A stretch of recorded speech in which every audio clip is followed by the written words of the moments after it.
Hey guys, Dobby back at you with another story. The Forging of Tyrfing.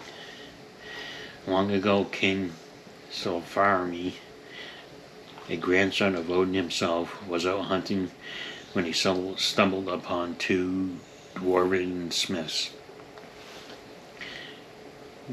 Dvalin and Durin, working under a rock. Greedy for power, the king trapped them with his magic and forced them to forge him the ultimate sword. A blade with a golden hilt that would never miss its mark, never rust, and cut through stone and iron as easily as cloth. It gleamed like fire when it finished. The dwarves, furious at being enslaved, cursed the sword in revenge before vanishing back into the stone. They declared Tyrfing would kill a man every time it was drawn. It cannot be sheathed without tasting blood. It would cause three great evils or hateful deeds in the world, and it would eventually bring doom to its owner. Zvil army tried to strike down the dwarves in rage, but the blade only bit into the rock as they escaped. The curse had already begun. The trail of blood and tragedy. The sword passed through many hands, always delivering victory in battle at a terrible cost. It was taken by the Berkshire Arngrim, who used it to slay the king and claim it for himself. From there it went to his sons, the 12 Berkshires. One of them, Agentir, carried it into a doomed duel. Later, the shield maiden, Herver, Agentir's daughter, ventured alone to his haunted burial mound at midnight. She summoned her father's ghost amid storms and flames, demanding the sword. The dead berserker warned of her of the curse, but she took Tyrfing anyway, becoming a fearsome warrior. The blade continued its bloody path through Herver's descendants. One owner, Heidrich, drew it during a peaceful walk with his brother Agentir, and the curse forced him to murder his own kin on the spot.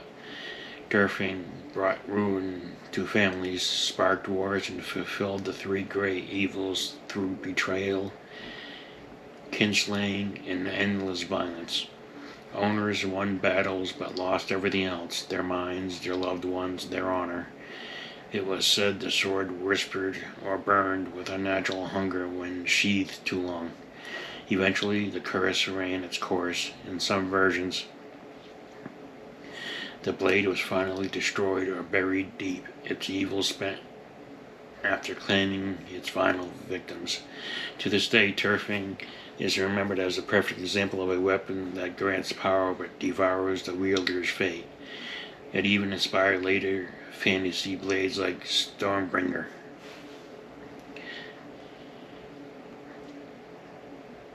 The Japanese alternative, Muramasa's Demon Blades. If you prefer a more haunted workshop vibe, there's a legend of the Muramasa blades from feudal Japan. Swordsmith Sango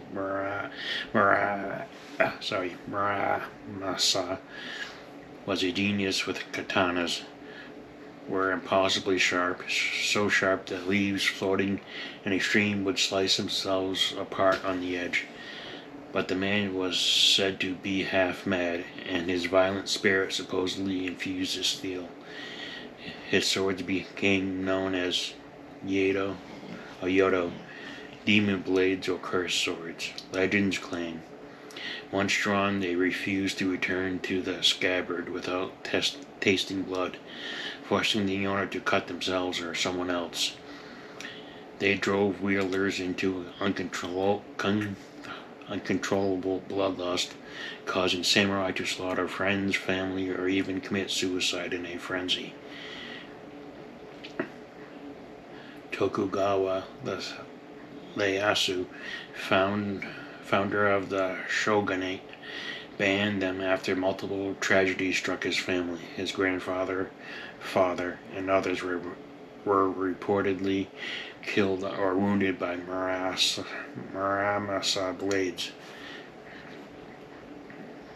One popular tale, a samurai but Muramasa despite the warnings. That night he woke up covered in blood, having murdered his beloved wife in his sleep.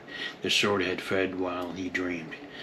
Both legends carry the same warning. Some weapons aren't just tools, they have appetites. Thanks for listening, guys. Remember to like, subscribe, and share. Thumbs up, thumbs down, whatever floats your boat, and I'll see you next time. Bye.